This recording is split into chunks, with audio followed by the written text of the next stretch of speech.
Hey, what's up, you guys? This is a Peruvian Tank back with another vid. And for today's video, and just a friendly reminder to myself, and I just learned something. And I start questioning a lot about like just the board itself, and just see all that mess over there. It's kind of hard to see with the lighting, but you know, just it's so important when you got like these 60 pins. From I think it takes up to 80 E, F to J slots, but these two connectors are so important that you want to be able to connect and bridge both this side from it takes up to 0 to 30 and 30 to 60. So it's just a friendly reminder to myself as well, because I've been kind of messing with it.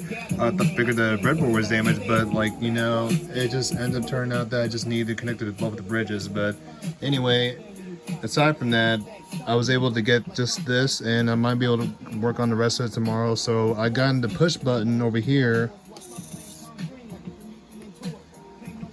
With the push button, I got the robotic hand to move from positive to negative in increments. And there you go. Yep. Red move in and out. In and out. I'm getting closer to actually just running another test or so, but with these push buttons we will help out a big deal amount. So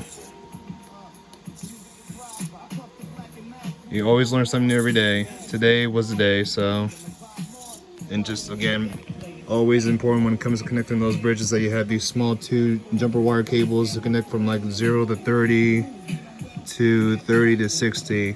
Otherwise, you know, I was running a few tests that it couldn't read for some reason. And yeah, I just learned. So just kind of doing a bit of trial and error, and all these wiring and jumper wires just kind of scattering around the table, just trying to troubleshoot, figure out why. But just yeah, stay tuned. We'll continue to learn.